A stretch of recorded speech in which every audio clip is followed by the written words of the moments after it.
Si Tai-ho ay isang mayamang tagapagmana at CEO ng isang malaking kumpanya.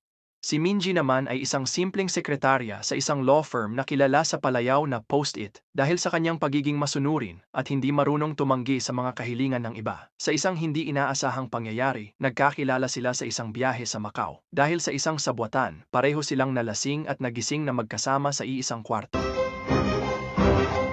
Sino ka?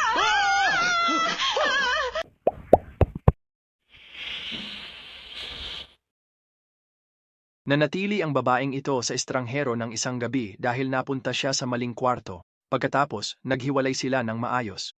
Akala ng babae ay hindi na niya muling makikita ang lalaki. Hindi niya inasahan na lalabas ang lalaki sa harap ng kanyang law firm. Para iwasang mapahiya, nagkunwari si Minji na di siya nakita pero malaking kliyente pala siya. Nang makita ng ex ni Minji si Taeho, natakot siya at muntik nang umihi sa pantalon. Dahil sa nakaraang away, labis na nainis ang dating kasintahan. Para maging abogado ni Taeho, walang hiya siyang humingi ng tulong kay Minji. Umaasa siyang pupurihin siya ni Minji kay Taeho para makuha niya ang proyekto. Pero nandidiri na si Minji sa pangit niyang mukha, kaya agad siyang tinanggihan. Agad niyang pinagbantaan na papatayin si Minji kung hindi siya tutulungan. Kung di siya tinulungan ni Minji, ibubunyag niya na nanatili si Minji kay Taeho ng isang gabi. Nang sobrang nahihiya si Minji, dumating si Taeho sa tamang oras. Hindi lang niya binugbog ang ex niya, pinaalis pa niya ito sa law firm. Nag-usap sila ng maayos pero may lihim si Minji na di niya masabi, buntis siya kay Taeho. Sa sitwasyong to, nag-leave si Minji at umuwi sa probinsya para magtapat sa nanay niya. Samantala, may natanggap na pakete si Taeho mula sa bayaw ni Minji. Sa loob nito ay video ni na Minji at Taeho sa isang kwarto. Nagalit si Taeho nang makita ito. Nangako siya kay Minji na di niya sisisihin ang bayaw, pero di siya mapakali kaya tumakbo siya sa abogado. Balak niyang ipakulong ang bayaw at iba pa, pero pinigilan siya ng abogado.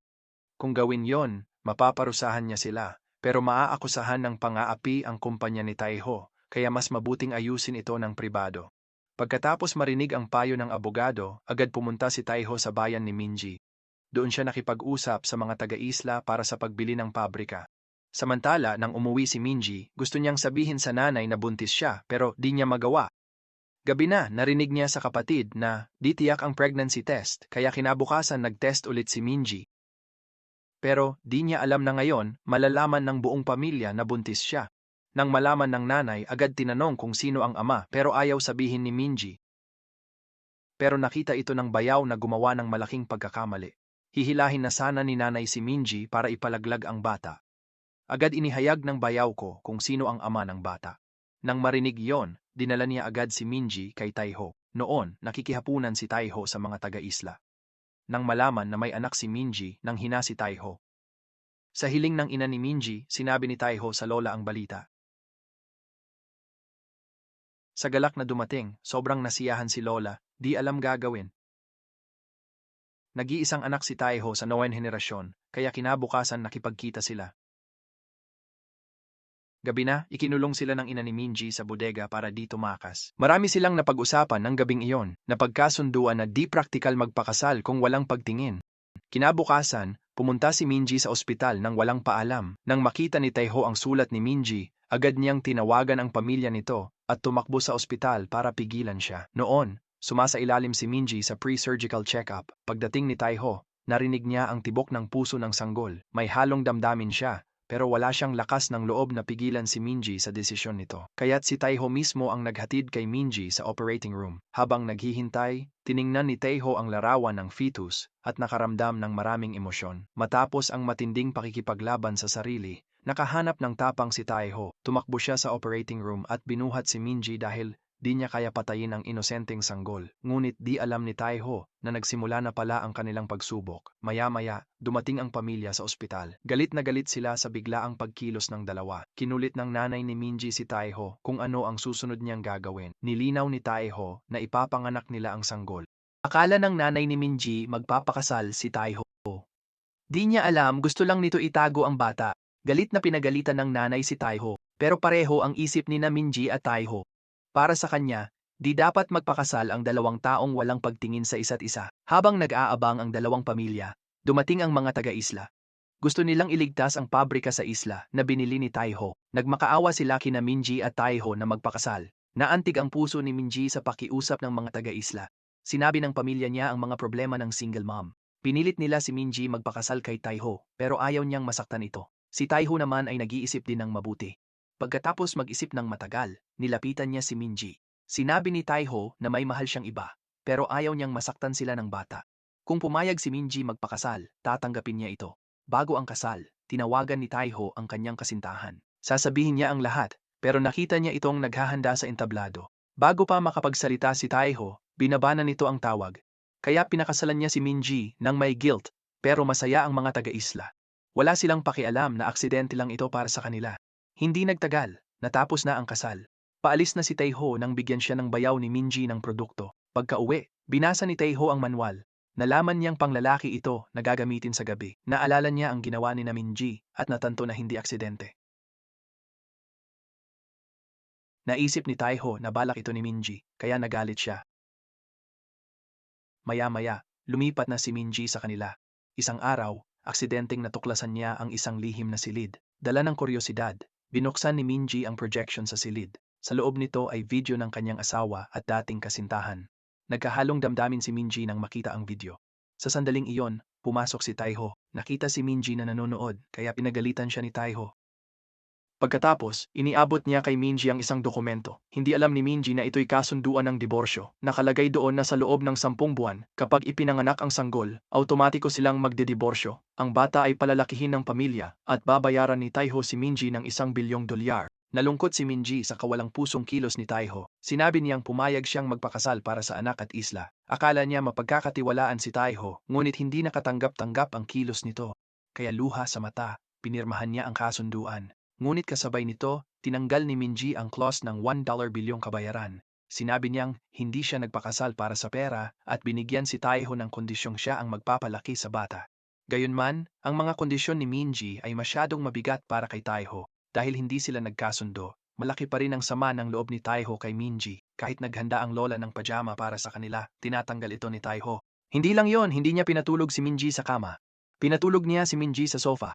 Para makaganti, ibinenta ni Taiho ang pabrika ni Minji ng walang pasabi. Kahit ayaw niya kay Minji, kapag tumawag ang ina nito, sinasabi niyang maayos sila. Parang prinsesa raw siya at nakikita ito ni Taiho. Napagtanto niyang walang kinalaman si Minji sa aksidente. Sa kabilang banda, malaki ang pag-asa ni Lola para kay Minji. Nang malaman niyang sa sofa natutulog si Minji, pinagalitan niya ito. Pero tumanggi si Taiho na makitulog kay Minji dahil wala silang relasyon. Nagkunwari siyang may sakit para matulungan silang magkasundo. Sinabi niyang pinasali niya sila sa programa ng birth control. Kung pupunta sila, wala na siyang pagsisisi. Alam ni Taiho na nagkukunwari lang siya, pero sinamahan niya si Minji. Sa klase, aktibo ang ibang mag-asawa. Sila'y tinawag sa harap bilang modelo. Napilitang seryosohin nila ito. Di nila inasahan ang susunod na aralin. Ang iba'y kumilos agad, pero napakahirap para sa dalawang walang relasyon. Wala nang choice si Taiho kundi kumuha ng bagay sa hangin. Nagulat ang guro nang makita sila kaya agad lumapit para ipakita ang tamang paraan. Pero di niya napansin na nahawakan lang ng asawa ang kamay ng misis. Pareho silang napasigaw. Nagulat ang lahat sa nangyari. Para iwasang mapahiya, nagsinungaling si Minji na masakit yan niya at umalis. Pagkatapos ng klase, sinabi ni Taiho na di na sila kailangang bumalik. Pumayag lang siya sa klase bilang pakitang tao sa lola niya. Pero sabi ni Minji, kahit medyo awkward, masaya siyang kasama ang ama ng anak niya. Naantig si Taiho dito. Pagkatapos, umuwi mag-isa si Minji. Doon niya nakilala ang kapitbahay na si Hochon. Nagre-renovate ito ng cafe kaya tumulong si Minji. Gabi na, hinatid ni Hochon si Minji pauwi. Nakita ni Taiho ang eksena. Sobrang nagalit si Taiho. Nang makita si Minji na may sugat na sticker sa braso, tinanong ni Taiho ang nangyari. Ipinaliwanag ni Hochon na siya ang kapatid ng kapitbahay ni Minji. Nahagod ni Minji ang braso niya habang tinutulungan siya sa pag-aayos. Nakita ni Taiho ang lapit nila, tahimik lang siya pero masama ang loob niya. Pagdating sa bahay, sinigawan niya ang buong pamilya ni Hochun. Habang kausap ni Taiho ang katulong niya, may sumigaw mula sa banyo. Nagmadali siyang tingnan ang nangyari. Sa banyo, nagbubuhos ng tubig ang shower sa lahat ng dako. Nabigla si Taiho sa nakita niya. Dali-dali siyang pumunta sa bathtub. Sa wakas, nahirapan man, napatay niya ang shower. Gusto ni Minji maghugas ng sahig pagkatapos maligo, hindi niya inasahan na magkakalat ng ganoon. Nang makitang basa si Minji, binalot siya ni Taiho ng tuwalya. Ang kabaitan at pag-aalala ni Taiho ay nagpainit ng puso ni Minji. Makalipas ang ilang araw, unti-unting umiinit ang relasyon nila. Hindi nagtagal, oras na para sa klase ng edukasyon sa sanggol. Para iwasang mapahiya, hindi tinawagan ni Minji si Taiho, pero kusang dumating si Taiho. Sa kanilang mahigpit na pagtutulungan, gumawa sila ng damit para sa hindi pa silang nasanggol. Nang makita ang cute na damit ng sanggol, nakaramdam si Minji ng init na bago sa kanya. Nang umuwi si Taiho at nakita ang gawa nila, nakaramdam siya ng pagmamalaki at tiningnan si Minji sa sofa. Gumalaw si Minji at nasalo siya ni Taiho, kaya binuhat niya ito pabalik sa kanyang kwarto. Pagkatapos ay maingat niyang inihiga si Minji sa kama. Nang makita ang sugat na sticker sa kamay ni Minji, labis siyang nagalit. Tinanggal ito ni Taiho nang walang imik. Pagkatapos ay pinalitan niya ito ng sa kanya. Kinabukasan, bago magising si Minji, kinunan ni Taiho ang unang larawan nilang dalawa. Maya-maya, pumunta ang nanay ni Minji sa bayan para sa kasal, pero hindi sinabi ni Minji kay Taiho. Pero habang nag-iisip siya kung paano ipapaliwanag sa nanay niya, di niya napansin na nakatayo na si Taiho sa gitna ng mga babae, sumasayaw kasama nila. Pagkakita sa eksena ng mahiwagang realismo, nagulat si Minji kaya sumali na lang siya sa grupo at nakisayaw na rin. Pagkatapos, pinagmamalaki ng nanay ni Minji si Taiho. Natuwa si Minji na nagkakasundo sina Taiho at nanay niya. Pero habang bumubuti ang relasyon nila, biglang may tumawag kay Taiho. Nagalit siya nang malaman na may balak gawing basurahan ang pabrika niya. Nakatayo ulit si Minji sa likod niya. Sobrang nagulat si Taiho kaya nabitawan niya ang cellphone. Nagtataka si Minji sa reaksyon ni Taiho kaya tinulungan niya itong pulutin ng cellphone. Niyakap ni Taiho si Minji para di niya malaman ang totoo. Nabigla si Minji sa biglang yakap na yon. Tinanong niya si Taiho bakit bigla at walang paliwanag. Nang mapagtanto ni Taiho na OA siya, binitawan niya si Minji at tinanong bakit siya niyayakap mula sa likod. Halos hindi na umimik si Minji. Para di marinig ni Minji ang tunog ng cellphone, tinapakan ito ni Taiho at umalis. Sa kakaibang kilos ni Taiho, naisip ni Minji na tanga yata ang napangasawa niya. Kinabukasan, para mabawi ang pabrika sa bayan ni Minji, pumunta si Taiho sa kabilang kumpanya.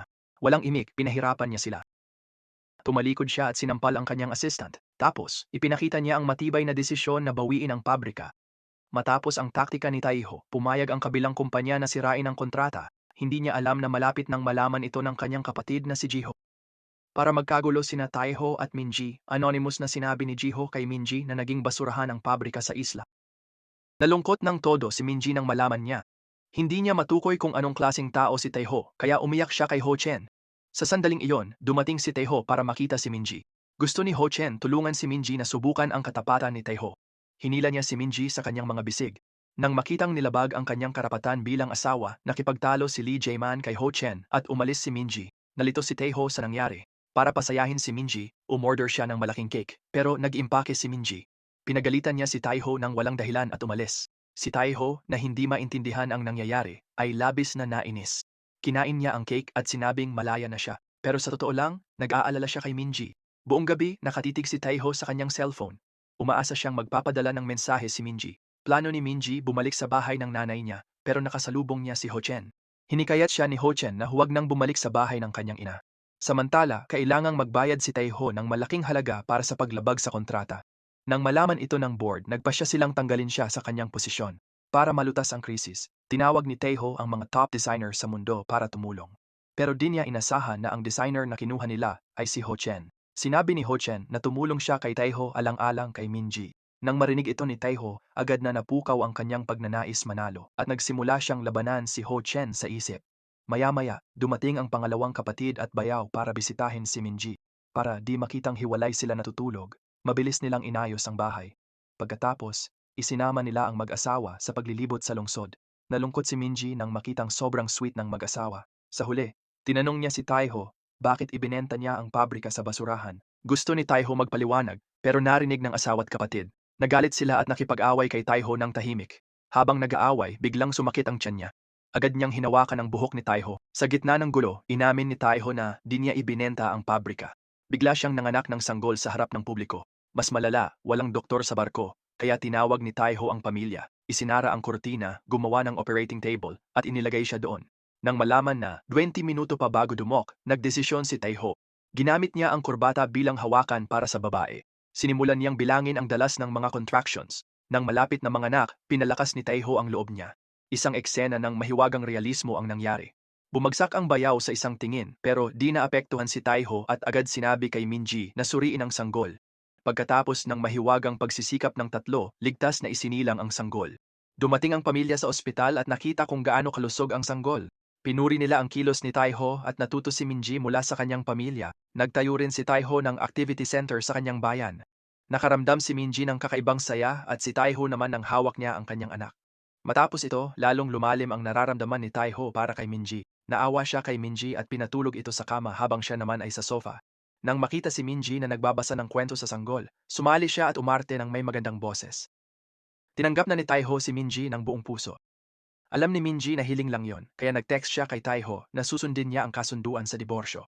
Pero pagkabasa ni Taiho, pumunta siya agad kay Minji. Sinabi niyang mahalaga si Minji sa kanya. Pinahahalagahan din niya ang panahong magkasama sila. Nang aalis na si Taiho, bumagsak siya sa sahig dahil sa sakit ng likod. Sabi ni Minji, sa kama na lang siya matulog. Lalabas siya para sa sofa, pero pinigilan siya ni Taiho. Sabi niya, mas maganda sa kama ang buntis, pero di mapayag ni Minji na sa sofa si Taiho dahil sa sakit ng likod niya. Napagkasunduan nilang matulog sa kama ng magkasama pagkatapos ng mahabang usapan. Para di magulo ang lipunan, nangako silang di mag-iisip ng masama. Pero nang lumingon sila, nagtagpo ang kanilang mga mata. Kinabahan si Minji kaya pupunta sana siya sa sofa, pero hinila siya pabalik ni Taiho. Sa pagpupumilit ni Taiho, natulog silang dalawa ng mahimbing buong gabi. Habang tumatag ang relasyon nila, mas guilty si Taiho sa girlfriend niya. Nag-book siya ng ticket para umamin sa kasintahan. Di nagtagal, sina Taiho at Minji nag-birth control class. Ngayon nagkakasundo na sila at binigyan ng pangalan ng bata. Pagkatapos, nagtungo sila sa opisina. Naisip ni Taiho na isama si Minji sa kumpanya. Gusto ni Minji maglakad sa likod, pero hinawakan ni Taiho ang kamay niya.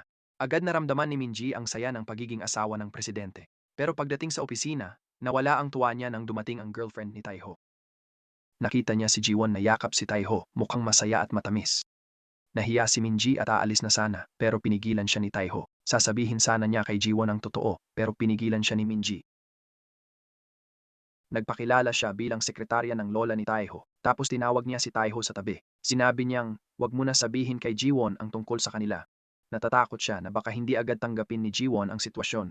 Gusto niyang maging handa si Taiho sa pagsasabi nito. Naantig at naguluhan si Taiho dahil dito. Pagkatapos, umuwi si Minji na nawalan ng pag-asa. Hindi siya nakatulog ng gabing iyon. Buong gabi niyang hinintay ang pagbabalik ni Taiho. Nanatili si Taiho sa tabi ni Jiwon nang may konsensya. Kinabukasan, sa wakas ay nagdesisyon na si Taiho. Magtatapat siya pagkatapos ng interview ni Jiwon. Ngunit nakatanggap si Taiho ng tawag mula sa ospital. Sa ospital, nalaman niyang may sakit ang ina ni Minji. Dumating din si Minji, kaya isinama siya ni Taiho pauwi. Habang papasok sila sa bahay, dumating si Jiwon. May dala siyang regalo para sa lola ni Taiho. Sa mahiwagang sandaling ito, nagpa siya si Taiho na harapin na. Inamin niya ang relasyon nila ni Minji kay Jiwon. Nahihiya si Minji na tumingin kay Jiwon. Nagulat si Jiwon kaya nabitawan niya ang payong. Umalis siya sa ulan, nalulungkot. Pagdating sa bahay, tiningnan ni Taiho ang masayang litrato nila ni Jiwon. Naalala niya ang sinabi ni Jiwon na gusto siyang pakasalan. Napakasakit para kay Taiho, umiiyak siya, pero di na niya pwedeng iwan si Minji. Si Minji rin ay nagdurusa dahil siya ang sumira sa relasyon ni Taiho at Jiwon. Hindi siya direktang masamang tao. Habang nasa ganito sila, kumuha si Jiho ng mga reporter para samana ng pamilya. Nagkalat sila ng chismis na sinadya ni Minji mabuntis sa anak ni Taiho para sa pera. Kumalat na parang apoy ang chismis tungkol sa pagbubuntis ni Minji. Nang malaman ni Taiho, agad niyang pinatigil ang balita sa anumang paraan. Kasabay nito, para patatagin ang posisyon ni Taiho sa pamilya, nagpasya siyang ibunyag ang pagkakakilanlan ni Minji sa publiko. Dinala niya si Minji sa charity party ng pamilya. Ngunit sa oras na iyon, kumakalat na ang balita tungkol kay Minji. Pagkaalis ni Lola, agad na nagsimulang chismisan ng mga kababaihan si Minji sa likod niya. Kahit nasasaktan si Minji, tahimik lang siyang nagtiis. Nang aalis na siya, pinigilan siya ng kaibigan ni Jiwon. Binuhusan niya ng tubig ang mukha ni Minji. Napahiya at nabasa si Minji, pero hindi pa doon natapos ang lahat. Nakita niya ulit ang kanyang dating kasintahan. Para gantihan si Minji, umakyat sa entablado ang dating kasintahan. Nagsimula siyang siraan si Minji sa radyo. Inihayag niya na buntis si Minji sa anak ni Taiho. Nang mawalan na ng pag-asa si Minji, dumating si Taiho. Natakot ang dating kasintahan at hindi alam ang gagawin, habang si Taiho ay nagsimulang ikwento kung paano sila nagkakilala. Inamin niya ang kanyang pagmamahal kay Minji. Naantig ang lahat ng manunood dito. Pagkatapos, dinala ni Taiho si Minji sa ilog. Pagtapos ng countdown, pumutok ang romantikong fireworks. Sa magandang sandaling ito, nagbukas loob si Taiho kay Minji. Sinabi niyang alam niyang nahihirapan si Minji sa kontratang kasal. Iniwasan niya si Minji noon dahil di pa siya handa. Nagpasalamat siya kay Minji sa paghihintay sa kanya. Agad na napaluha si Minji nang marinig ito. Pinunasan ni Taiho ang luha ni Minji at hinalikan siya. Pagkatapos ay hinagkan niya ang pisngi ni Minji. Dito, naramdaman ni Minji na may nagmamahal sa kanya. Pagka-uwi nila, humiga sila sa kama. Medyo naging awkward ulit ang sitwasyon. Hindi mapakali ang loob ni Taiho. Hindi niya mapigilan ang kamay na abutin si Minji. Ngunit di tumigil ang tibok ng puso. Kahit natutulog na, nakita ni Minji ang cute na mukha ni Taiho at naantig. Sa puso niya, ayaw na niyang bitawan pa si Taiho. Kinabukasan, pinaalis ni Minji si Taiho. Itinuro ni Taiho ang pisngi at nagpahiwatig. Akala ni Minji may dumi sa mukha niya. Nang tuksuhin siya ni Taiho, naintindihan niya. Agad niyang hinalikan si Taiho sa pisngi. Tanghali, nagbukas ang restoran ng ina ni Minji. Masigasig silang nagtrabaho sa restauran. Kahit abala, naglalambing pa rin sila. Habang sila'y nagmamahalan, nilapitan ng ex ni Taiho si Minji at kinuwestiyon ang relasyon dahil sa anak. Gusto niyang itigil ni Minji ang pananakit kay Taiho. Narinig ito ni Minji, nag-alinlangan sa relasyon. Naisip niyang sinisira niya ang buhay ng iba. Ngunit pagkakita kay Taiho, umibig siyang muli. Para maiwasan ang sobrang pagkahumaling kay Taiho, sinadya ni Minji na lumayo sa kanya. Kahit sa paggawa ng baon para kay Taiho, naging pabaya na siya. Pero habang lumalayo siya, napansin niyang di siya mabubuhay nang wala si Taiho dahil lumalalim ang ugnayan nito sa pamilya niya. Binigyan pa ni Taiho ng puhunan ang kanyang bayaw para makapagnegosyo. Labis na nalungkot si Minji nang malaman niya ito. Maya-maya, dumalo sina Minji at Taiho sa isang charity auction. Hindi nila inasahan na may tasang may pangalan ng anak nila ang ibinebenta. Sinisiraan ng madrasta ni Taiho si Minji. Habang nahihiya si Minji, nagbid si Ho Chen ng $1,000,000. Bilang sikat na designer, tumaas ang halaga ng tasa dahil sa kanya. Sa huli, nagbid si Taiho ng $30,000,000 para matulungan si Minji. Nang makita ang dedikasyon ni Taiho, hindi napigilan ni Minji ang luha at umalis sa venue. Hinabol siya ni Taiho at tinanong ang nangyari. Sinabi ni Minji na huwag maging mabait sa kanya dahil nagiging sakim siya. Kontrata lang ang kasal nila, kaya hindi siya nangangahas umasa na dito matatapos. Ngunit hinila siya ni Taiho palapit. Pagkatapos, nagsimula silang mag-udyok ng todo. Pagdating sa bahay, muling nagising ang demonyo sa puso ni Taiho. Akmang lalapit siya kay Minji gamit ang masasamang kamay. Tumalikod si Minji at niyakap siya. Lalo itong nagpasidhi kay Taiho. Bago masira ang kaayusan, biglang tinawag ng natutulog na si Minji ang pangalan at oras ng sanggol. Sobrang takot ni Taiho kaya agad na umatras ang hotdog sa tiyan niya. Kinabukasan, pumunta si Taiho sa ospital para magpatingin sa psychiatrist. Sinabi ni Taiho sa doktor na may masamang sarili siyang itinatago sa katawan. Natakot ang doktor sa kakaibang pag-uugali ni Taiho. Nang malaman na may gusto si Taiho, sinabi ng doktor na normal magkaroon ng pagnanasa. Pinayuhan ng doktor si Taiho na manood ng romance movies para kumalma. Samantala, madalas lumabas sa dyaryo ang kanilang pag-iibigan. Naging huwaran sila ng pag-ibig sa buong bansa. Dahil dito, labis na natuwa si Taiho. Habang umiinit ang relasyon, araw-araw silang magkasama. Para sa bata, bumili sila ng maraming gamit pambabi sa tindahan. Pag-uwi, agad nilang ginayakan ang bahay ng mga binili nila. Sa kanilang pagsisikap, naging maayos na tahanan ang mundo ng mag-asawa. Sa pag-uusap, napag-alaman nilang pareho pala ang kanilang kaarawan. Ito'y naging malaking sorpresa sa kanila. Napag-isip-isip din nila na talagang itinadhana sila para sa isa't isa. Para sa kanilang kaarawan, nag-book si Taiho ng restauran ng maaga. Bukod sa restauran, nagplano rin siya ng romantikong biyahe para sa okasyon. Habang umaasa sila sa magandang kinabukasan, natagpuan ng madrasta ang mga papeles ng diborsyo. Nagulat ang madrasta kaya agad siyang humanap ng kakampi. Nakahanap siya ng mga kasabwat at nagbalak para sa tagapagmana. Agad na kumalat ang balita tungkol sa pekeng kasal ni Taiho at Minji. Hindi nagtagal, dumating ang mga nakatatanda sa bahay ni Taiho. Hindi makapaniwala si Lola nang marinig niya ang balita. Tinanong niya kung baka naman na frame lang ang dalawa. Hindi nagsinungaling si Minji at inamin na totoo nga ito. Muntik nang himatayin si Lola nang marinig ang katotohanan. Nang magulo na ang sitwasyon, dumating ang ina ni Minji. Pagkatapos ay pinagalitan niya si Taiho. Sa kabila ng desperadong pakiusap ni Minji at Taiho na tunay nilang mahal ang isa't isa, nadama ng ina ni Minji na lubhang nasaktan ni Taiho ang damdamin ng kanilang pamilya. Pilit niyang inalis si Minji. Agad-agad, natapos ang masayang buhay na kanilang pinagsamahan. Sa oras na iyon, ang iskandalo ng kanilang pekeng kasal ay naging publiko na. Maraming reporter ang nakaharang sa bahay ni Taiho. Nadismaya rin si Lola at nagkasakit. Nang makita ang gulo, labis ang pagsisisi ni Taiho kaya humingi siya ng tawad kay Lola at ikinuwento ang tungkol kay Minji. Matapos makinig, ipinakita ni Lola ang kanyang pag-unawa at simpatya sa ginawa ni Taiho. Nang hindi alam ni Taiho ang gagawin, dumating ang kanyang katulong para sabihing dahil sa iskandalo, puno ng chismis ang internet at binaboycott ang produkto ng kumpanya. Nanganganib na ngayon ang buong operasyon ng kumpanya. Umaasa siyang makakayanan ito ni Taiho sa tamang oras. Pero nang harapin ang ulat ng assistant, wala siyang narinig. Ang nasa isip lang niya ay kaarawan ni Minji ngayon. Ayaw ni Taeho na makaligtaan ang unang kaarawan nilang magkasama. Para maiwasan ang mga reporter sa pinto, sila'y nagdiskaril bilang estudyante, pero napaligiran pa rin sila.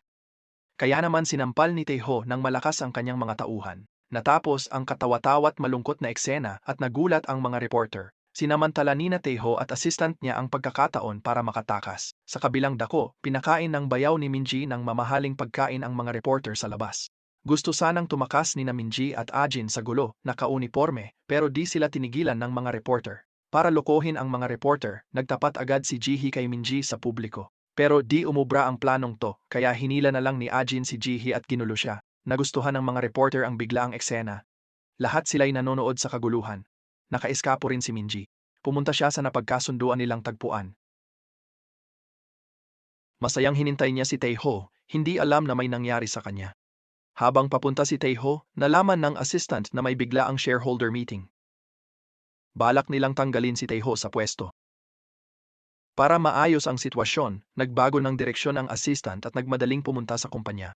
Gayunman, pinilit ni Taeho ang katulong na ihinto ang kotse at iginiit na puntahan si Minji kahit pinigilan, ngunit bigla siyang nahilo at bumagsak. Nang matuklasan ito, agad dinala ng katulong si Taeho sa ospital para sa agarang lunas. Sa kabilang banda, nakita rin ni Ji-won ang balita tungkol sa peking kasal ni Lee Gun. Naramdaman niyang may pag-asa pa sila ni Taeho. Pagdating sa ospital, nakita niyang lubos na nagbago si Taeho.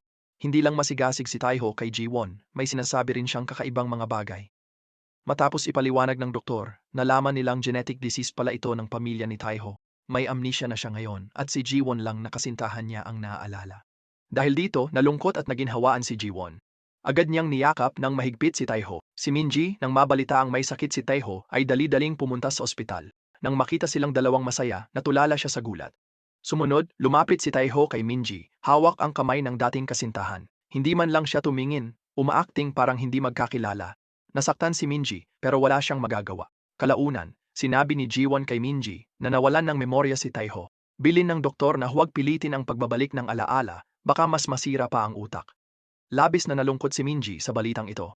Para di mag-alala ang pamilya, hindi niya sinabi sa kanyang ina. Kinabukasan, pumunta si Minji sa ospital para alamin ang kalagayan ni Taeho. Muling pinaalala ng doktor na huwag guluhin si Taeho. Bigla na lang, pumasok si Taeho sa kwarto. Nakita niya silang tumitingin sa kanyang x-ray film. Nagalit ng todo si Taeho. Tinanong niya ang doktor bakit ibinunyag ang pribadong impormasyon sa iba. Napilitan ng doktor magsinungaling, sinabing sekretarya si Minji. Kaya naging ganun na, di man ito ang inasam, masaya pa rin si Minji na makasama si Taeho. Maya-maya, natuklasan ni Taeho ang tsismis na kasal na raw sila ni Minji. Agad niyang tinawag si Minji at pinagalitan dahil di siya makapaniwalang isusuko niya ang babaeng mahal niya, si Ji-won. Naisip din niya na dahil pumirma na sila ng kasunduan sa diborsyo, dapat sundin ito at hayaan si Minji kunin ang pera at umalis pagkapanganak. Labis na nalungkot si Minji nang marinig ito, ngunit wala siyang magagawa. Pagkatapos, walang hiya nang nagsimulang makipag-date si Taeho kay Ji-won. Habang nagde-date sila, nakasalubong nila ang dating guro sa prenatal at tinanong nito ang tungkol kay Minji. Naging hindi komportable si Ji-won, kaya hinimok niya si Taeho na agad putulin ang ugnayan kay Minji, na naglagay sa kanya sa mahirap na sitwasyon. Pag-uwi ni Taeho galing ospital, nakita niyang puno ng gamit sanggol ang bahay at may tala-arawan ng pag-aaral nila para sa bata.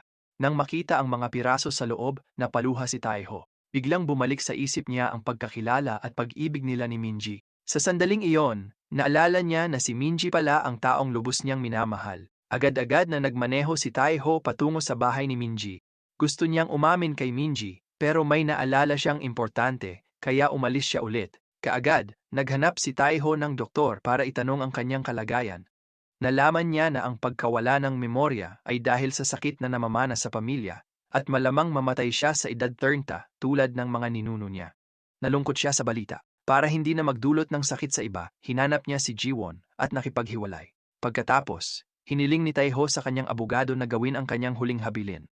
Pagkatapos ng diborsyo, kay Minji mapupunta ang bata at 2 bilyong won bilang kabayaran. Pagkamatay ni Taeho, lahat ng kanyang ari-arian ay mamanahin ni Minji. Natagpuan ni Taeho si Minji, nakipaghiwalay, at sinabing isusuko ang pag-iingat sa bata. Ginawa ito ni Taeho dahil ayaw niyang magdusa si Minji. Pero hindi niya alam na nakipagkita na si Jiwon kay Minji at nagsinungaling tungkol sa kanya. Nang marinig ito, desperado si Minji kaya pumayag siyang makipaghiwalay.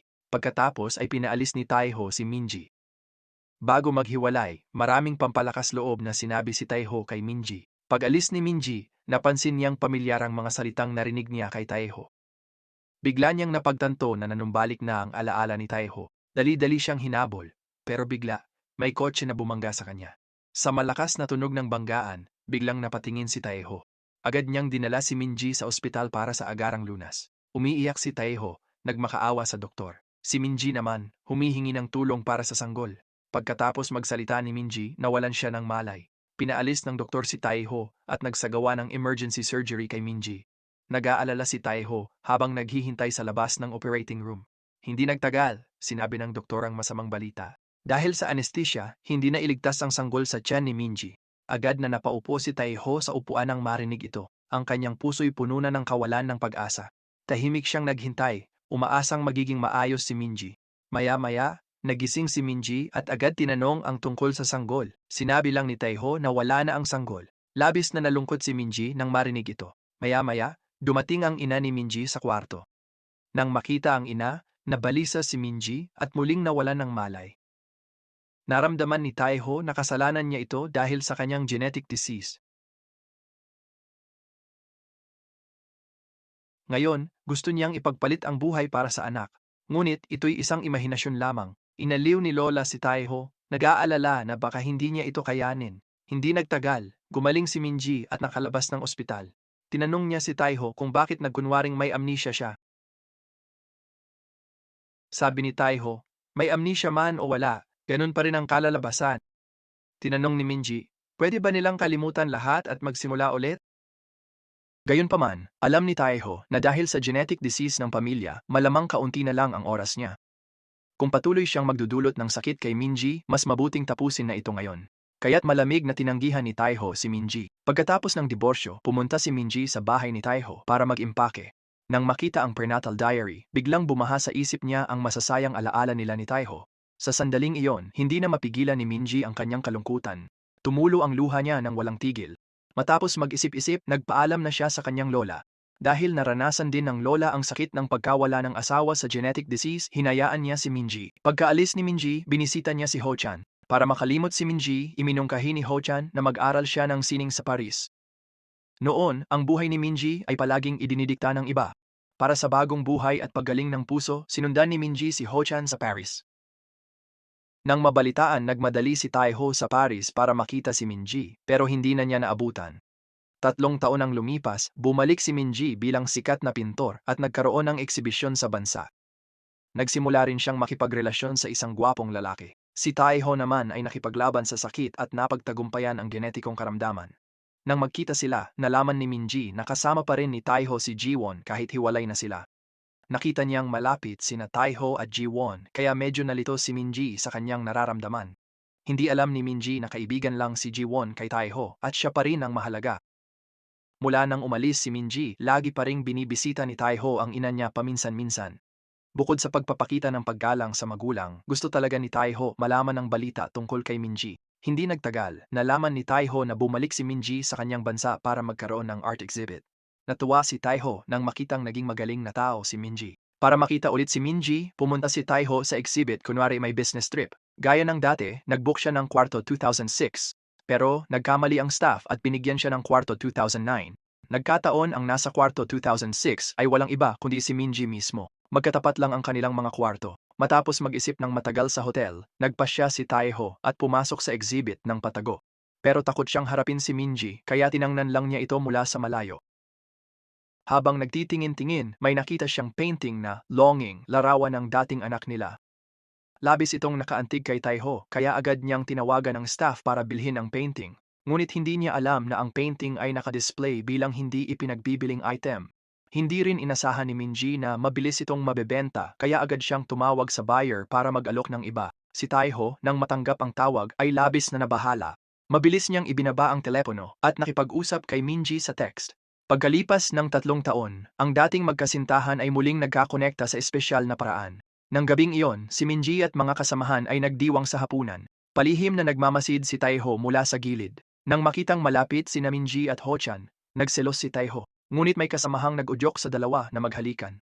Nang makitang papalapit sila, nagalit si Taiho at bigla siyang nag-rap. Dahil dito, naagaw niya ang atensyon ni Minji at Ho-chan. Para maiwasan silang gumawa ng matalik na kilos, hiniling ni Taiho kay Minji na magpanggap bilang buyer. Nang dumating si Minji sa parke, sinabi ni Taiho na may mataas siyang lagnat at hindi makakapunta. Nalungkot si Minji na di nakuha ang painting, kaya't ikinuwento sa buyer ang background nito, umaasang maunawaan siya. Nakaramdam ng matinding guilt si Taiho pagkabasa nito, kaya't nalunod sa alak ang kanyang kalungkutan. Habang binabasa ni Minji ang kanyang prenatal diary, bigla siyang nakarinig ng malakas na katok sa pinto. Pagbukas ng pinto, nakita niya si Taiho lasing at napasok sa maling pintuan. Bago pa maintindihan ni Minji ang nangyayari, nawalan ng malay si Taiho. Wala nang nagawa si Minji kundi dalhin siya sa kanyang silid. Nang makita si Taiho, kinilig si Minji pero nang maalala ang pag-iwan nito noon, agad niyang pinigilan ang damdamin. Kinabukasan, nagising si Taiho at nakita ang sulat ni Minji, nagsasabing wag na silang magkita. Labis na nalungkot si Taiho nang mabasa ito. Inisip niya na hindi na nga sila makikita pa. Pero, di niya inasahan, para sa brand image, iminungkahi ni na Jiho na makipagtulungan sa batang pintor na si Minji. Natuwa si Taiho pero pinagalitan ang kapatid, sinabing di pa kilala ang ex-wife niya sa bansa kahit sikat sa ibang bansa. Tinanggihan niya to hindi dahil sa kakayahan ng ex-wife, kundi di niya alam paano haharapin ang babaeng nasaktan niya. Hindi inasahan ni Taiho na lihim palang inimbita ng kapatid niya si Minji. Sa nakakahiyang sitwasyong ito, agad niyang sinisi si Jiho. Ngunit, lihim na natutuwa si Taiho dahil sa wakas, makikita na niya si Minji ng hayagan. Bigla, tumanggi si Minji sa alok at sinabing mas mataas ang presyo niya kaysa inakala ni Taiho. Natuwa si Taiho at sinabing pera lang ang meron siya, pero sabi ni Minji, iba na siya ngayon. Nakakailang daw ang palaging pagkikita, kaya gusto niyang itigil na nila ito. Nalungkot si Taiho at kinailangang isantabi ang ideya ng pagtutulungan. Dahil di makita si Minji, kailangan niyang magkunwaring buyer pa rin. Ganito sila nagpatuloy sa pakikipag-ugnayan. Naging mapagkalingang ate si Taiho, laging nakikinig sa mga problema ni Minji. Isang araw, nalaman niyang magpo-propose si Ho-chan kay Minji, kaya agad niyang pinayuhan ito na mag-isip mabuti. Sa paghikayat ni Taiho, lalo pang nag-alinlangan si Minji. Kinabukasan, nalaman niyang malapit nang umalis ng bansa si Minji. Kasabay ng balitang magpo-propose si Ho-chan, bigla siyang kinabahan. Agad niyang sinabing personal niyang ibabalik ang painting kay Minji. Samantala, inimbitahan din ni Ho-chan si Minji sa isang maliit na sinehan. Doon, nagsimulang gumuhit si Ho-chan ng buhangin, inaalala ang kanilang pagkakakilala. Nagmadali rin si Taiho sa sinehan, pero huli na ang lahat. Pagdating niya, nakita niyang nakaluhod na si Ho-chan, nagpo-propose kay Minji. Nakita ito ni Taiho at umalis na lang siya ng luhaan. Ngunit hindi tinanggap ni Minji ang proposal ni Ho-chan. Lubos siyang nagpasalamat kay Ho-chan sa pagiging kaagapay niya sa hirap at pagiging gabay sa buhay. Naisip din niya na kung magpapamilya siya, si Ho-chan ang pinakaangkop na mapapangasawa. Ngunit di alam ni Minji kung talagang mahal niya si Ho-chan, kaya di niya tinanggap ang proposal. Nalungkot si Ho-chan pero iginalang ang desisyon. Nangakong manliligaw muli at pumayag naman si Minji. Maya-maya, dumating si Taiho sa restaurant ng ina ni Minji para kumain gaya ng dati. Bigla ring dumating si Minji. Nagmadali ang ina ni Minji at pinaalis si Taiho pero pinigilan ni Minji. Naging awkward ang sitwasyon. Magsasalita sana si Taiho pero sinabihan siya ni Minji na wag nang guluhin ang kanyang ina. Ipinaliwanag ni Taiho na personal na relasyon lang ito sa dating biyenan. Walang kinalaman kay Minji. Ang rekomendasyon ay purong negosyo, walang personal na damdamin. Para patunayan di siya nangungulit, gumamit si Taiho ng pang-uudyok. Sabi niya, kung di pumayag si Minji, takot lang siya makipag-ugnayan at umiiwas. Di inaasahan, dahil sa pang-uudyok, pumayag agad si Minji makipagtulungan para patunayan ang sarili. Labis na natuwa si Taiho. Agad siyang nag-isip kung paano gagawing subordinate si Minji kapag naging kliyente na siya. Pagkapirma ng kontrata, binigyang diin niya ang pagiging kliyente at inimbitahan si Minji sa hapunan para palakasin ang relasyon. Pero sabi ni Minji, kumpanya ni Taiho ang nagmakaawa makipagtulungan at siya ang tunay na kliyente. Umalis siya nang hindi lumilingon. Napabuntong hininga na lang si Taiho sa lumalakas na pagka-assertive ni Minji. Pagkatapos ng kasunduan sa kumpanya ni Taiho, nag-overtime si Minji sa disenyo ng produkto. Ngunit walang inspirasyon sa tema kaya humingi siya ng pahintulot na bisitahin ang hardin ng kumpanya. Pagkatapos, dumating siya agad sa hardin para mangolekta ng mga materyales. Samantala, nagkataon ding dumating si Taiho sa hardin para mag-inspeksyon. Nang makitang nag-sketch si Minjie, tahimik siyang nagmasid mula sa malayo. Nakita niyang lumipad ang sketch. Tinulungang kunin ito ng patago, ngunit muntik mahuli, kaya nagpanggap na ibon at umawit. Natuwa si Minji sa narinig, ginaya ang tunog ng babaeng ibon para akitin si Taiho at kunan ng litrato. Ginaya nila ang huni ng ibon at kumanta. Dito napagtanto ni Minji na may kakaiba. Agad siyang lumapit kay Taiho na sobrang natakot at halos maihi sa pantalon. Gusto niyang tanungin si Taiho bakit sumusunod, pero biglang umulan. Ginamit ni Taiho ang jacket para protektahan siya. Kahit pareho silang nabasa, naramdaman nila ang matagal nilang hinahangad na pag-ibig. Pumunta sila sa villa sa hardin para magkanlong mula sa ulan. Sinabi ng staff na dahil sa malakas na ulan, sarado ang bundok at di sila makakabalik. Kailangan nilang manatili roon magdamag. Sinumpa ni Taiho ang panahon pero sa totoo lang, lihim siyang natuwa. Sa sandaling iyon, binigyan sila ng tadhana ng pagkakataon. Matapos ang malakas na kulog, nawalan ng kuryente ang buong villa. Wala silang magawa kundi magsindi ng mga kandila. Sa dilim, naalala ni Taiho ang mga pinagdaanan nila. Habang nakikinig si Minji, nalulungkot siya. Tumayo siya para umalis, pero nanghina. Pinigilan siya ni Taiho, pero pinilit ni Minji na umalis. Sa gitna ng pagtatalo, nawala ng malay si Minji. Magdamag na inaalaga ni Taiho si Minji. Nang magising si Minji, nakita niya si Taiho at nakaramdam ng guilt. Pero nang maisip niya na iniwan siya ni Taiho, muling nabalisa ang kanyang damdamin. Sa huli, nag-iwan siya ng sulat kay Taiho at umalis mag-isa. Dahil dito, lubos na nalito si Taiho. Maya-maya, naghahanda sina Jihi at assistant niya ng mga sanggunian para kay Minji na nakita ni Taiho. Para manatili sa tabi ni Minji, nagsinungaling siyang kumpidensyal ang mga dokumento at bawal ilabas. Kaya kailangan pumunta ni Minji sa opisina para makita ang mga ito. Napilitan si Minji na pumunta sa kumpanya para sa disenyo. Nang makamit ang layunin, agad namang gumawa ng gulo si Taiho. Nagdala siya ng maraming pagkain para kay Minji, tapos umupo sa tabi niya at tumitig, kaya nailang si Minji at pinaalis siya. Nagkunwaring may pulikat si Taiho para manatili, pero tinititigan siya ni Minji na parang tanga, kaya napilitan siyang umalis ng awkward. Nang hating gabi, paalis na si Minji sa opisina at medyo kinabahan nang makita ang madilim na gusali. Bigla, automatikong bumukas ang mga ilaw sa pasilyo at nagbubukas ang ilaw saan man siya pumunta. Pati sa elevator, kusang bumukas ito nang dumating siya. Lalo siyang nagulat nang may naghihintay na taxi at biglang natuwa si Minji. Hindi niya alam na sa likod nito ay ang tahimik na pagmamahal ni Taiho. Si Minji ay baguhang pintor, pero ang unang kolaborasyon niya sa malaking kumpanya ay naging matagumpay at pinuri ng lahat. Pero sa halip na bumati, mukhang malungkot si Taiho dahil ito lang ang pagkakataon niya makipagbati sa dating asawa. Hindi niya inasahan na matatapos ang kolaborasyon ng ganoon kabilis. Pagkatapos ng press conference, aalis na sana si Minji nang pigilan siya ni Taiho. Muli siyang nag-anyaya ng hapunan, pero tinanggihan na naman siya ni Minji. Kahit inaasahan ni Taiho ang pagtanggi, nadismaya pa rin siya ng todo. Pag-uwi, agad nagpasalamat si Minji sa kaibigan niya sa pag-unawa nito. Dahil sa kanya, nakahanap siya ng inspirasyon para sa kanyang disenyo. Pagkatapos, nagpaalam na siya sa kanyang matalik na kaibigan. Aalis na siya papuntang Paris. Umaasa siyang iingatan ng kaibigan niya ang painting para sa kanya. Para di umalis mag-isa si Minji, lihim na ibabalik ni Taiho ang painting ng anak nila. Pero pagdating sa studio, nakita niya ang painting na simbolo ng pag-ibig nila. Bigla niyang naisip na hindi pala siya nakalimutan ni Minji. Dumating din si Minji sa studio at nakita siyang hawak ang painting ng anak nila. Agad na unawaan ni Minji na si Taiho pala ang laging nandoon para kausapin siya.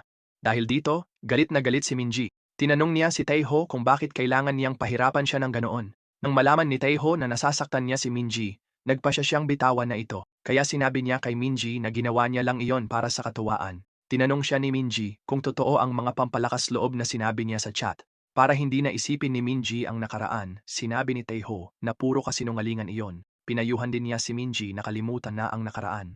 Sa huli, nagkahiwalay sila ng may sama ng loob. Bago umalis si Minji, dumating ang kanyang matalik na kaibigan.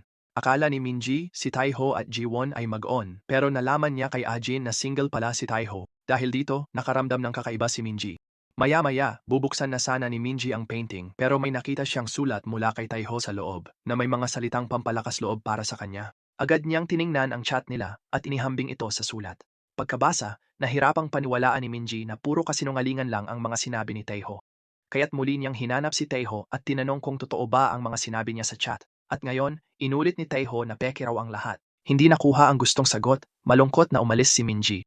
Pagdating sa lobby, nakasalubong niya si Lawyer Min, legal advisor ni Taiho. Dating boss ni Minji si Lawyer Min, kaya nagbatian sila.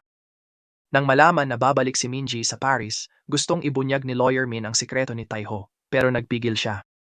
Pagka-uwi ni Minji para ayusin ang mga dokumento at maghanda umalis ng bansa, Nakita niya ang voice recorder na lihim na itinago ni Abogado Min sa kanyang bag. Pagkarinig sa recording, naramdaman ni Minji na may tinatago si Taiho sa kanya. Pero noon, nakaimpake na si Ho Chun, kaya napilitan si Minji na sumama sa kanya papuntang paliparan. Ngunit sa biyahe, nakasimangot si Minji, at napansin ito ni Ho Chun. Nag-U-turn siya at inihatid si Minji sa bahay ni Taiho. Gusto niyang kausapin si Taiho, pero sabi ng lola niya, may pinuntahan daw ito. Kaya nagpasya si Minji na hintayin na lang ang pagbalik ni Taiho. Sa lihim na lugar ni Taiho, nakita niya ang mga gamit ng sanggol na binili nila. Doon niya naintindihan na hindi pala nakalimot si Taiho sa bata. Pagkatapos, binuksan ni Minji ang projection at nakita ang huling habilin ni Taiho. Sa sandaling ito lang naunawaan ni Minji na pinili ni Taiho na makipaghiwalay para hindi siya maging pabigat. Napaiyak siya nang hihinayang na huli na nang malaman niya ang totoo. Samantala, ang balitang may malubhang sakit si Taiho ay nagdulot na ng kaguluhan sa lipunan. Para hindi makaapekto sa kumpanya ang kanyang kalagayan, nagdaos si Taiho ng presscon at inihayag ang pagbibitiw bilang presidente. Sa ilang sandali, ang buong opinyon ng publiko ay nagkagulo. Ang mga karibal ni Taiho ay nagpakita ng mapagmataas at malisyosong ngiti. Bigla, sumugod si Minji sa presscon at sinabi sa lahat na alam na niya bakit siya iniwan ni Taiho at tinanong bakit takot siyang harapin. Ngunit sa puntong ito, hindi na umasa si Taiho sa kaligayahan, kaya binalak niyang itaboy muli si Minji palayo sa kanya. Ngunit ngayon, handa si Minji na harapin ang hirap kasama si Taiho, kaya tinanong niya kung bakit kailangan niyang malungkot at magdusa ng maaga. Si Taiho naman ay naniniwalang, kahit handa si Minji, hindi magbabago ang kanyang sakit, kaya hindi siya karapat-dapat na mahalin ni Minji. Pero hindi ito inintindi ni Minji. Hinila niya si Taiho at buong pusong hinalikan, walang pakialam sa mga reporter sa ibaba na patuloy na kumukuha ng litrato sa kanila. Kaya ang dapat sanay press conference ng pagbibitiw ng Pangulo ay naging live broadcast ng kanilang hindi malinaw na relasyon. Pagkatapos kumain at uminom, bumalik sila sa hotel. Sa wakas, nahanap ni Taiho ang tapang na harapin ang buhay kasama si Minji. Sa sandaling iyon, masayang-masaya si Taiho. Inakala niyang bibigyan siya ni Minji ng pagmamahal. Ngunit hindi inaasahan. Pinisil siya ni Minji dahil pinahirapan niya ito ng 3 taon. Kung hindi dahil sa pagsisinungaling ni Taiho, maaaring nasa elementarya na ang kanilang anak ngayon. Sa harap ng masakit ngunit masayang parusang ito, agad na nalulong si Taiho. Gusto rin niyang parusahan siya ni Minji, pero hindi na kaya ni Minji ngayon. Pagkatapos, nanghingi si Taiho kay Minji na magpalipas ng gabi. Bigla, pumayag si Minji nang walang imik. Pagkatapos, oras na para magpahinga. Hindi inasahan ni Taiho na malayo sila sa isa't isa. Tinanong ni Taiho si Minji kung anong nangyayari. Sabi ni Minji, ayaw lang niyang sayangin ang bayad sa kwarto. Para mapalapit kay Minji, nag-usap sila tungkol sa mundo. Sa ganitong paksa, nawala agad ang antok ni Minji. Pinag-usapan nila ang global warming. Napunta sila sa usapang panahon.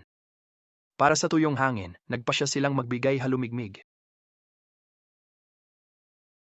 Nang malapit na silang maghalikan, tumunog ang telepono ni Taiho. Para hindi masira ang mood, sinagot niya pa rin ito. Nang magtanong siya, nalaman niyang ang nakakaantig na pag-uugali sa press conference ang humikayat sa buong bansa at nalagpasan na ng kumpanya ang krisis. Pansamantalang pumayag ang board na huwag paalisin si Taiho. Sa madaling salita, maganda na ang sitwasyon ngayon. Pero nagalit si Taiho nang marinig ito at ibinaba ang telepono dahil wala nang mas mahalaga kaysa sa pag-inom ng tubig ngayon. Pagkatapos, nagmadali si Taiho papunta kay Minji. Sobrang pagod si Minji kaya nakatulog siya, kaya kinailangan ni Taiho na tahimik ding matulog. Kinabukasan, kinausap nila ang kanilang lola at sinabi ang kanilang plano. Nalungkot si lola nang marinig ito, ayaw niyang sundan ni Minji ang kanyang landas. Pero nakita niya kung gaano sila malapit, kaya pumayag siya kung papayag ang ina ni Minji. Tiwala ang dalawa sa kakayahang matupad ito, dahil sa kanilang matatag na saloobin, tiyak na makukumbinsi nila ang ina ni Minji. Ngunit nang magmungkahi silang dalawa na magkasama, agad tumutol ang ina ni Minji. Para makatakas kasama ang dating asawa, nakipagpalitan si Taiho sa kaibigan ni Minji. Sa gayong mapagbigay na desisyon, labis na natuwa si Ajin. Agad niyang inimpake ang lahat ng gamit at pumunta sa bahay ni Taiho. Ngunit hindi siya masaya dahil sa paglipat sa mansyon. Masaya siya dahil kasama na niya si Jiho, handa na siya sa pag-ibig ng kapatid. Nagulat ang mapagmaterialistang ina ni Jiho nang marinig ito. Pinalamutian ni Taiho at Minji ang bahay ni Ajin. Nagsimula silang mamuhay ng walang hiya. Di inaasahan, muling nawalan ng alaala si Taiho dahil sa genetic na sakit. Para gisingin ang alaala ni Taiho, sinubukan ni Minji ang iba't ibang paraan para magpakilala hanggang sa naalala ni Taiho ang pangalan ng kanyang dating kasintahan. Sobrang galit ni Minji kaya sinampal niya si Taiho. Sa sandaling iyon, biglang nagising si Taiho. Bangungot lang pala, pero mas nakakatakot ang katotohanan kasi di pa pumapayag ang nanay ni Minji na magkabalikan sila. Para kumbinsihin ang nanay ni Minji, nagbakasyon ng matagal si Taeho. Araw-araw, nagdadala siya ng regalo sa tindahan ng nanay ni Minji. Ginawa niya lahat para mapasaya ang nanay ni Minji. Pero nang malaman ng nanay na pwedeng mawala ang memorya ni Taeho dahil sa sakit, tumanggi siyang payagan ng anak na magdusa. Naiintindihan ni Taeho ang damdamin ng nanay, kaya handa siyang maghintay hanggang pumayag ito. Nakita ng nanay ni Minji na ayaw sumuko ni Taeho, kaya taimtim siyang nakiusap, sinasabing palagi niya itong tinuring na tunay na anak at patuloy na gagawin ito sa hinaharap. Pero di niya talaga kayang hayaang tumalon si Minji sa apoy dahil balo rin siya at alam niya kung gaano kahirap at masakit ang landas na to. Umalis si Taeho ng malungkot matapos marinig ito, pero di siya sumuko. Kinabukasan, pumunta siya sa salon ng nanay ni Minji, nagbigay ng regalo sa mga kapitbahay at pinuri sila. Natuwa naman ang mga tita. Pagkaalis ni Taeho, pinuri ng mga tita ang nanay ni Minji sa pagkakaroon ng mabuting manugang. Hindi mapigilan ng nanay ni Minji na mag-alangan nang marinig niya ito. Nakita ni Minji kung gaano nagsumikap si Taeho para kumbinsihin ang nanay niya, kaya naawa siya dito. Gumawa siya ng seafood ramen para kay Taeho na ikinagulat ng lahat. Sa harap ng napakasarap na pagkain, ayaw mag-isa ni Taeho kaya pinagsaluhan nila ito. Bigla-bigla, kumain sila ng iisang piraso ng pansit. Dito, sumiklab muli ang init ng kanilang pagsasama kaya't naghalubilo sila ng todo. Dahil sa halik na yon, biglang napuno sila ng lakas. Kinabukasan, sinamahan ni Minji si Taeho para kumbinsihin ang kanyang ina na siya'y malusog. Nag-pole dance si Taeho nang walang imik. Dahil di pa rin naniwala ang ina, nag-sweet sit-up sina Taeho at Minji. Pagkatapos nito, sobrang pagod na sila, di na alam ang gagawin. Kahit tahimik lang, naantig ang ina sa pagmamahalan nilang dalawa. Kaya kinabukasan, tinawag niya si Taeho sa tindahan at tinanggap na ang kanilang relasyon. Sa magandang balitang ito, agad sumayaw ang mag-ina. Hindi nagtagal, muling nagpakasal ang dalawa. Ngunit sa araw ng kasal, bigla silang misteryosong nawala. Nang dumating sila sa bar, may dalawang lalaking nakaitim na nagbigay ng pakete sa bartender. Hindi alam ang nangyayari, itinaas ni Minji at Taeho ang kanilang mga baso at uminom. Ang mga lalaking nakaitim na nagtagumpay ang balak ay ngumiti ng mapanlinlang at mapagmataas. Hindi nagtagal, bumalik na si Minji sa hotel ng pasuray-suray. Hindi rin nagtagal si Taeho. Nalilito siya at binabati ang mga kwadro habang pabalik sa kanyang silid. Dahil sa kalituhan, pumasok siya sa maling silid at hindi mabuksan ang pinto. Nakita ito ni Jiho na sumusunod sa kanya. Agad silang lumapit kay Taeho at sinabi na mali ang silid na pinasukan niya. Sa tulong nila, nahanap ni Taeho ang tamang silid at agad nakatulog pagpasok. Ganito nila ginugol ang kanilang unang gabi bilang mag-asawa sa napakalitong paraan. Nang dumating sila kinabukasan at nakita ang gulo sa sahig, nagpanik ang dalawa. Agad nilang naalala ang nangyari sa Macau 3 taon na ang nakalipas. Noon, nagdaan din sila sa isang gabing puno ng kalituhan. Nang wala na silang maisip, naalala ni Taeho na maling kwarto ang pinasukan niya kagabi. Ang tumulong sa kanya noon ay walang iba kundi ang kanyang nakababatang kapatid. Agad na kumatok si Taeho ng galit sa pinto sa tapat. Nang malamang sila nga ang nagkalat, nagalit ng todo si Taeho. Tinanong niya agad kung bakit nila sinira ang kanyang mabuting gawa. Nagreklamo rin si Jiho, sinabing inayos na ng kanilang lola ang lahat. Lumabas na kamakailan, binalak ni na Taeho at Minji na magpakasal muli. Natuwa ang kanilang lola at hinimok si Taeho na magkaanak agad. Ngunit nais pa ni Taeho na pahabain ang kanilang matamis na panahon. Sinabi niya na maaari silang maghintay ng 6 na buwan. Nang marinig ito, tinalikuran ito ni lola ng buong tapang. Gusto lang niyang yakapin ang kanyang apo agad-agad. Dahil dito, nagkaroon ng matinding away ang apo at lola. Kaya bigla na lang nawala si Taeho kasama si Minji pagkakasal. Para mapasuko si Taeho, naisip ni lola ang ganitong paraan. Nang malaman ang buong kwento, mas nagalit si Minji kaysa kay Taeho. Kahit nasira ang honeymoon, agad silang bumangon at nagpatuloy. Habang lumalalim ang pag-ibig, muling nag-init ang kanilang damdamin. Isang buwan ang lumipas, sabik na naghintay sina Taeho at lola sa ospital. Hindi nagtagal, ibinalita ni Minji na buntis siya ng kambal. Labis na natuwa sina Taeho at lola sa balitang ito. Kasabay nito, nalungkot si Taeho na tapos na ang mundo nilang dalawa. 3 taon ang lumipas, nagpa-check up muli si Taeho. Sa pagkakataong ito, maganda ulit ang balita. Nawala na ang kanyang genetic na sakit. Ngayon, makakapahinga at magsaya na siya ng walang takot. Labis ang ginhawa ni Taeho sa balitang ito. Pagkatapos, namuhay siyang masaya kasama ang pamilya. Itinuturo ng kwento na ang tunay na pagmamahal ay nangangailangan ng pasensya, pagpapatawad, at personal na pag-unlad, at ito'y mas lalong umuunlad kapag tinatanggap ng bawat isa ang kanilang tunay na pagkatao at sinusuportahan ang isa't isa.